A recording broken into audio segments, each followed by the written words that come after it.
RRB PO mains में बहुत ज्यादा दिन नहीं बचे हुए हैं। जिस किसी ने भी प्रीलिम्स दिया हुआ है, रिजल्ट का वेट मत करना कि रिजल्ट आ जाएगा उसके बाद मैं मेंस की तैयारी करूंगा, ठीक है? नहीं तो बहुत ज्यादा दिन बचते नहीं है, फिर वो वहां से प्रेशर बिल्ड होना स्टार्ट हो जाता है, ठीक है? अभी क्लर्क मेंस के लिए, आईपीएस क्लर्क मेंस के लिए काफी स्टूडेंट मुझे ऐसे मिल गए जिन्होंने बोला सर अब आप बताइए, जिनका पहली बार हुआ मेंस में ना, सर बताइए कैसे टाइप के क्वेश्चंस आते हैं। अब आप उन 10-15 दिन में है ना इतनी ढंग से प्रिपरेशन नहीं कर पाएंगे क्योंकि सब कुछ नया सीख लें। तो पहले से ही आप थोड़ा सा एक आइडिया लेकर चलिए कि किस टाइप के क्वेश्चंस आ सकते हैं, किन टॉपिक पर आपको ज्यादा ध्यान देना है, किसको आप साइड में रख सकते हो, किसको बिल्कुल भी इग्नोर नहीं कर सकते हो। वो थोड़ा सा अभी लेकर चलो, फिर जब रिजल्ट आएगा उसके बाद वो और अच्छी तरीके से प्रिपरेशन होगी आपकी, राइट? तो इस वीडियो में मैं क्वांट का एकदम डिटेल में आपको बताऊंगा कि क्या ट्रेंड चलता हुआ आ रहा है, क्या क्वेश्चंस कम हुए हैं, क्या ज्यादा हुए हैं, अब आपको किस पर फोकस देना है, किस पर नहीं देना, ठीक है? उसके बाद हम फिर डिस्कस करेंगे हमारा 20 डेज का प्लानर आरआरबीपीओ मेंस के लिए, जहां पर हमने डेज डिवाइड करें, कब कोर्स में क्लास होंगी, कब आपको मॉक टेस्ट देना है, किस तरीके से इन 20 डेज को यूटिलाइज करना है, उसको हम एट द एंड डिस्कस करेंगे। सबसे पहले मैं आपको बता देता हूं कि यहाँ पर जो हमारा एक ट्रेंड चलता हुआ आ रहा है क्वांट का, मैंने यहाँ लिया है 2022, 23 और 24 का एनालिसिस, ठीक है? नंबर ऑफ क्वेश्चंस ऊपर नीचे हो सकते हैं, बट मैंने थोड़ा ध्यान रखा है कि इतने नंबर ऑफ क्वेश्चंस में पूरा एनालिसिस ठीक से कर पाऊं, ठीक? तो सबसे पहली बात तो एक बात को समझ लेना कि अगर मैं इन तीनों सालों की ही बात करूं तो जो आपका पेपर रहा है वो मॉडरेट टू डिफिकल्ट लेवल में रहा है, ठीक है?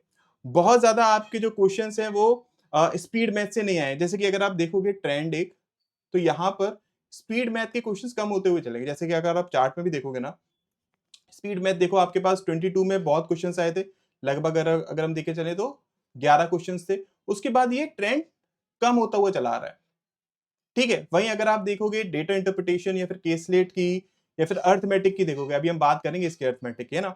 ये क्या है, ये आपका ट्रेंड बढ़ता हुआ जा रहा है, मतलब क्या है, इसके आने के चांसेस ज्यादा हैं आपके पास, ठीक है? तो केवल आप ये सोचकर के स्पीड मैथ से आप थोड़ा बहुत कर लोगे, नहीं, ये सोचकर मत जाना। अपनी प्रैक्टिस के लिए कर सकते हो कि आप सिंप्लीफिकेशन अप्रोक्सीमेशन कर लो, बिकॉज वो हर एक क्वेश्चन में कहीं ना कहीं तो आपकी कैलकुलेशन यूज होती है, राइट? अगर मैं मानकर चलूं तो लगभग आपके पास 5 से 7 क्वेश्चंस आप अज्यूम करके चल सकते हो कि इतने क्वेश्चंस आपको स्पीड मैथ से मिल जाएंगे, जिसमें से भी मेजर पोर्शन जो रहेगा वो आपका नंबर सीरीज का रहेगा, ठीक है? या फिर क्वाड्रेटिक में से रह सकता है। सिंप्लीफिकेशन अप्रोक्सीमेशन में से आने के चांसेस बहुत कम है, ठीक है? आ भी सकते हैं, मैं ऐसा नहीं बोल सकता, लेकिन बहुत कम है। तो अपने आप को बहुत ज्यादा एक्सपेक्टेशन के साथ मत लेकर जाना, राइट? आपके पास जो फोकस रहना चाहिए वो नंबर सीरीज और क्वाड्रेटिक इक्वेशन को थोड़ा सा लेकर चलना। समझ में आई? ये आपके पास क्वेश्चंस हो गए स्पीड मैथ के जो आ सकते हैं।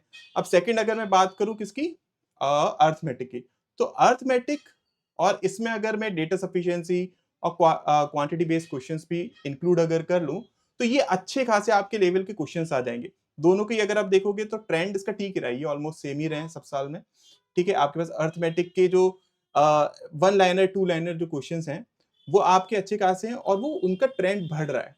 तो यहां पर भी आप अज्यूम करके चल सकते हो कि लगभग मैं 12 से 13 क्वेश्चंस मानकर चल सकता हूं कि आपको अर्थमेटिक के क्वेश्चंस मिल जाएंगे, ठीक है? और ये भी वेरिएबल वाले जो क्वेश्चंस होते हैं ना, वो एक काम करिएगा, मैंने अपने टेलीग्राम ग्रुप पर और कोर्स में भी एक पीडीएफ अपलोड करी हुई है जिसमें मैंने प्रीलिम्स के लिए my pick of for prelims मैंने एक पीडीएफ इस तरीके से बनाई हुई है। उसके जो क्वेश्चंस है ना उसका अगर आप लेवल कर लोगे ना, वो आई थिंक इसके लिए सफिशिएंट रहेगा आरआरबी पीओ मेंस के लिए। उसमें जो अर्थमेटिक की क्वेश्चंस है ना उसका लेवल एकदम परफेक्ट रहेगा। अगर आप उसकी प्रैक्टिस कर लोगे आप आराम से कर लोगे, तो उसको जाके डाउनलोड कर लेना, क्वेश्चंस को सॉल्व कर लेना। आई थिंक मेरे ख्याल से हमारे करीब 100 से ऊपर ही क्वेश्चंस हैं वो कुछ, ठीक है? तो वो आपके लिए परफेक्ट एक अच्छा एक प्रैक्टिस के लिए शीट हो जाएगी, तो वो कर लेना। तो अर्थमेटिक के लगभग मैं अगर मानकर चलूं तो 12 से 13 क्वेश्चंस आ सकते हैं। फिर अगर हम बात करें किसकी, डेटा सफिशिएंसी और क्वांटिटी कंपैरिजन की, तो इसके भी आप लेकर चलिए, कम से कम 5 से 7 क्वेश्चंस आपको मिल सकते हैं। मतलब लगभग अगर आपकी अर्थमेटिक केवल अच्छी है ना, ठीक है, तो आपको इतने नंबर ऑफ क्वेश्चंस लगभग 18 से 20 क्वेश्चंस करने के लिए मिल सकते हैं। अब सब क्वेश्चंस तो आपको नहीं करना है, वो अभी मैं उस पर आऊंगा कि किस क्वेश्चन पर आपको ध्यान ज्यादा देना है, किस पर कम देना है, बट इतना आपके पास एक पूल रहेगा अर्थमेटिक वाला, ठीक है? उसके बाद बचा जो, वो आपके पास है डेटा सफिशिएंट डेटा इंटरप्रिटेशन का और केसलेट का। तो देखो, अगर मैं अज्यूम करके चलूं तो मेरे को 3 डीआई तो लग रही है कि मिल ही जाएंगे आपको। एक तो हो गई मिक्स डीआई, ठीक है, जिसमें आपके पास 2 चार्ट्स मिल सकते हैं। एक बार ग्राफ हो गया, उसके साथ टेबल हो गई या फिर डबल पाई चार्ट हो गया। तो एक डीआई तो आपको यहाँ से मिल जाएगी, जो कि बेस्ड रहेगी किस पर? वही रेशियोज़ पर, परसेंटेजेस पर। दूसरी डीआई आपको टेबल बेस्ड मिल सकती है, ठीक है? इसमें हो सकता है वो वेरिएबल इंक्लूड करके दे दें। और तीसरी अगर हम बात करें तो केस स्टेट। लास्ट ईयर आपके पास केस स्टेट जो थी ना वो अरिथमेटिक पर बेस्ड थी। तो इसीलिए अपना अब जो आप टाइम वेस्ट करोगे, आई मीन टाइम वेस्ट क्या, जो टाइम स्पेंड करोगे, कोशिश करना कि अरिथमेटिक पर ज़्यादा दो, ठीक है? बिकॉज़ अगर अरिथमेटिक हो गया इन दैट केस आप देखो ये तो कर ही पाओगे, है ना? 18 से 20 क्वेश्चन ये आपके पूल में आ जाएँगे। साथ ही साथ ये केसलेट के भी अरिथमेटिक के अगर चांसेस हैं, अगर मिल गए, या तो अरिथमेटिक पर बेस्ड होगा, नहीं तो ये परसेंटेज या फिर रेशियोज़ पर बेस्ड होगा। तो अरिथमेटिक अगर आपने अच्छी कर ली इन दैट केस आपके लिए बहुत बढ़िया रहेगा। समझ में आ गया ना? तो डेटा इंटरप्रिटेशन के अब जितने भी आप क्वेश्चन करना, वो इस पर बेस ज़्यादा कर लेना और केसलेट अब ज़्यादा करना क्वेश्चंस, बिकॉज़ काफ़ी स्टूडेंट ऐसे होते हैं जो कि केसलेट को इग्नोर करते हैं। ट्राई ही नहीं करते, वो पहले से ही डर कर मान के चले हुए आते हैं कि होगा ही नहीं, ठीक है? तो ये गलती नहीं करना, अपना केस स्टेट लेकर चलना, जितने भी प्रैक्टिस कर सकते हो उतने क्वेश्चंस मुझसे प्रैक्टिस कर लेना, ठीक है? समझ में आ गया? तो अगर मैं आपसे बात करूँ और मैं आपसे एक बात बोलूँ कि अगर आपको प्रैक्टिस करनी है तो किसको ज़्यादा ध्यान देना पड़ेगा, किसको कम देना पड़ेगा? तो देखो अरिथमेटिक की ज़्यादा से ज़्यादा प्रैक्टिस करना, ठीक है? उसके बाद डेटा इंटरप्रिटेशन की प्रैक्टिस करना और उसके बाद आप स्पीड मैथ पर फ़ोकस दे सकते हो। स्पीड मैथ क्योंकि देखो बहुत ज़्यादा नहीं आएगी, तो इस पर ज़्यादा हम डिपेंडेंट नहीं रह सकते। लेकिन इसकी तैयारी कर लेना, बाय चांस अगर पेपर किसी तरीके से ईज़ी हो गया, इन दैट केस आपको बाद में ये दिक्कत ना हो कि मैंने गलती कर दी, ठीक है? तो कर लेना बट ज़्यादा फ़ोकस आप अरिथमेटिक पर देना, उसके बाद डीआई पर देना, ठीक है? ये बात समझ में आ गई। और अब मॉक में कैसे क्वेश्चंस को आपको अटेम्प्ट करना है। तो देखो 30 आपके पास मिनट है, ठीक है? तो 30 मिनट्स में से जैसा मैंने आपको है ना क्लर्क मेंस में भी बताया था, आईपीएस क्लर्क मेंस में से, कि इसमें से 20 मिनट दे देना आप अपना, उस तरीके से चलना कि आपके कोई भी क्वेश्चन ऐसा ना रह जाए जो आप कर सकते हो लेकिन टाइम की वजह से मिस कर दो। मतलब आप 2-3 राउंड में क्वेश्चंस को करना, ठीक है? तो पहले राउंड में सारे वो क्वेश्चंस कर लेना। सबसे पहले स्पीड में देखना, ठीक है? उसके बाद अरिथमेटिक के ऐसे क्वेश्चंस देखना जो कि जल्दी हो पाए, बिकॉज़ अभी आईपीएस क्लर्क मेंस में क्या हुआ ना, अरिथमेटिक के क्वेश्चंस बहुत ही सिंपल आ गए थे, ठीक है? तो जिसने पहले डीआई अटेंड कर ली होगी, डीआई क्योंकि एक आध लेंदी हो गई थी, तो वो वहाँ पर फँस गया। अरिथमेटिक कुछ ऐसे क्वेश्चंस आ गए थे जो कि आप आराम से कर सकते हो। तो यहाँ पर भी बहुत ज़्यादा तो नहीं, थोड़ा लेवल आप ज़्यादा मान के चल सकते हो, बट क्या करना, स्पीड मैथ देखना सबसे पहले, जितने क्वेश्चंस हो सकते हैं उतने करना। फिर अरिथमेटिक के क्वेश्चंस करने की कोशिश करना, जितने आप एक बार में कर सकते हो ना, फर्स्ट राउंड में उतने क्वेश्चंस यहाँ पर करने की कोशिश कर लेना, ठीक है? फिर आपके पास जो भी डीआई के क्वेश्चंस होंगे, डीआई भी कर लेना। लेकिन देखो ये मत करना कि कोई भी डीआई करनी है तो पूरी ही करनी है। 5 में से 4 क्वेश्चंस अगर आपको ईज़ी मिल जाए, 1 क्वेश्चन टफ मिल जाए, कोई बात नहीं, छोड़ दो। नेक्स्ट राउंड में अगर आपको टाइम मिलता है, तब उसको जाकर वहाँ पर कर लेना।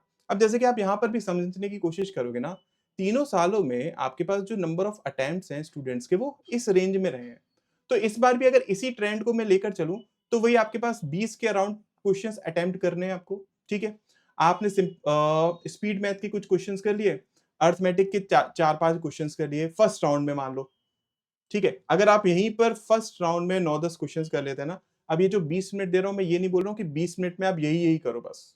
नहीं, 20 मिनट मैं इतना टाइम लेकर चल रहा हूँ कि इतने टाइम तो आपको करना है कि कोई भी क्वेश्चन मिस ना करो, जो हो सकता है बट टाइम की वजह से ना करो, ठीक है? उसके बाद बाकी के जो 10 मिनट है ना, वो आप डेडिकेशन के साथ दे सकते हो इसको डीआई को, कि डीआई आपके पास बची हुई है, एक अगर आप सॉल्व कर लोगे, पूरी डिकोड कर लोगे, तो आप आराम से क्वेश्चन को फिर कर पाओगे। समझ में आया ना? क्लियर हुआ कि किस तरीके से मॉक को अटेम्प्ट करना है। मॉक में ये चीज़ ट्राई करके देख लेना स्ट्रैटेजी काम कर रही है कि नहीं कर रही है। उसके बाद फिर रियल एग्ज़ाम तो अलग रहेगा ही रहेगा। ठीक है? अभी आपके पास जो भी टाइम है मॉक में स्ट्रैटेजीज़ चेंज कर लेना कि कौन-सी वर्कआउट कर रही है, कौन-सी नहीं कर रही है। तो समझ में आ गया किस तरीके से आपको प्रैक्टिस करनी है, किस पर ज़्यादा फ़ोकस देना है, किस पर कम फ़ोकस देना है अभी के लिए, मॉक में किस तरीके से क्वेश्चन्स अटेम्प्ट करने हैं। अभी इसमें कोई डाउट होगा, कोई प्रॉब्लम नहीं, मैंने प्लानर बनाया हुआ है कि हमें कोई भी दिक्कत हो, किसी भी तरीके की दिक्कत हो, तो हम वहाँ पर डिस्कस कर सकें। ठीक है? तो अब हम डायरेक्टली जाते हैं प्लानर पर और उसको एक बार डिस्कस कर लेते हैं कि वो हमने किस तरीके से रखा हुआ है। ठीक? तो देखो, अब अगर आप प्लानर की बात करोगे ना, तो यहाँ पर मैंने प्लानर कैसे रखा हुआ है, ये आपका 20 दिन का प्लानर है, ठीक है? मैं 8th से स्टार्ट कर रहा हूँ, 8 दिसंबर से स्टार्ट कर रहा हूँ, अगर आप पहले से करना चाहते हैं तो कर सकते हैं, कोई दिक्कत नहीं है। राइट? इसमें अगर आप देखोगे तो मंडे, वेडनेसडे, फ्राइडे मैंने 3 दिन कोर्स में क्लासेस रखी हैं। आपके पास मंडे और वेडनेसडे को जो रहेगी वो मेंस प्रैक्टिस डीआई मेंस की प्रैक्टिस एक्टिविटी और डीआई एक्टिविटी रहेगी। ठीक है? जिसमें हम क्वेश्चंस डिस्कस करते हैं। मेरा मेन फोकस रहेगा कि अरिथमेटिक क्या है, मैं आपको ज़्यादा क्वेश्चंस कराऊँ, अरिथमेटिक डीआई के ज़्यादा क्वेश्चंस उसमें रखूँ। ऑलराइट? उसके साथ-साथ एक हम नया क्लास एक्टिविटी इंक्लूड कर रहे हैं जो कि डाउट सेशंस। अब ये आपके पास इंटरैक्टिव रहेगा। इंटरैक्टिव से मतलब क्या? अभी तक जो होता है ना वो वन साइडेड होता है कि मैं बोलता जाता हूँ, आप या तो टाइप करते हैं या फिर बस सुनते हैं। अब क्या होगा? अब मैं चाहता हूँ ऐसे सेशंस हो जिसमें हम दोनों के बीच में इंटरेक्शन हो। वन टू वन हम डिस्कस कर पाएँ। कोई भी अगर डाउट आ रहा है आप मुझसे तुरंत पूछ पाएँ, मैं उसका रिप्लाई कर पाऊँ। हम क्या करेंगे जैसे कि फर्स्ट वीक में मैंने ये 2 क्लासेस रखी हैं, 2 मैंने मॉक्स रखे हुए हैं। ठीक है? यहाँ पर फ्राइडे को आके हम सब डिस्कस कर लेंगे। हमने जो क्लासेस करी उसमें क्वेश्चंस में कोई दिक्कत है, हमने जो मॉक करा उसमें अगर कोई पर्टिकुलर दिक्कत है, किसी स्ट्रेटजी पे वर्कआउट करना है वो हम देख लेंगे। मॉक में कैसे क्वेश्चंस को स्किप करना है, कैसे क्वेश्चंस को करना है, उसको हम यहाँ पर डिस्कस करेंगे। सो दैट एक वन टू वन हमारा इंटरेक्शन हो और ज़्यादा जितने डाउट्स आपके रहते हैं ना वो क्लियर हो पाए।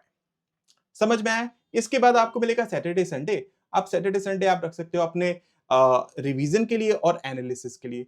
एनालिसिस करना बहुत इंपॉर्टेंट है। आपने इस पूरे वीक में क्या गलतियां करी? नॉट टू डू लिस्ट मतलब क्या? क्या आपको नहीं करना चाहिए उसकी लिस्ट बनाओ। बिकॉज़ जब आप रियल एग्जाम में जाओगे ना, तो आपको कहाँ पर टाइम वेस्ट नहीं करना है, वो आपके लिए ज़्यादा इंपॉर्टेंट रहेगा। तो जब आप लिस्ट बना लोगे कि ये गलतियाँ मुझे नहीं करनी है, ये गलती मैं बार-बार कर रहा हूँ, ठीक है? तो वो आपके लिए ज़्यादा यूज़फुल रहेगा। अब ये क्या करोगे नेक्स्ट वीक में फिर से आप वही करोगे, क्लासेस अटेंड करोगे, मॉक अटेंड करोगे, जो गलतियाँ पहले करी हैं उसको नहीं दोहराओ, फिर यहाँ पर लिखोगे। ठीक है? सैटरडे, संडे इस तरीके से आप अपना इन्वेस्ट करोगे। समझ में आया? अगेन यहाँ पर भी आपके लिए क्या रहेगा सेकंड डाउट सेशन रहेगा। इसमें भी हम वही डिस्कस करेंगे कि कितना इंप्रूवमेंट हुआ है, क्या स्ट्रेटेजी में कुछ चेंजेस कर सकते हैं या फिर नहीं कर सकते। तो ये हमारा पूरे 20 दिन की क्लासेस रहेंगी, राइट? 20 दिन का मतलब हमारा पूरा प्लानर रहेगा। किसी को भी किसी भी तरीके का अगर डाउट है, तो मुझसे टेलीग्राम पर पूछ लेना। तरुण सर एस के नाम से सर्च करो कि मैं आपको वहां पर मिल जाऊंगा। जब भी मैं फ्री होता हूं मैं आपको रिप्लाई जरूर करूंगा। ठीक है? समझ में आ गया? किसी भी तरीके का अगर आपको डाउट है इस पूरे प्लानर में या फिर जो भी हमने एनालिसिस करा लास्ट के कुछ ईयर्स का, तो मुझसे कमेंट सेक्शन में पूछ लेना, मैं आपको रिप्लाई कर दूँगा। नहीं तो आप टेलीग्राम में मुझसे पूछ लेना। ठीक है? ऑल द बेस्ट आपके लिए और अब हम मिलते हैं नेक्स्ट वीडियो में। कुछ भी डाउट हो, कुछ भी पूछना हो, मुझे आप कमेंट्स में बताइएगा। ठीक है? Thank you so much. Bye bye.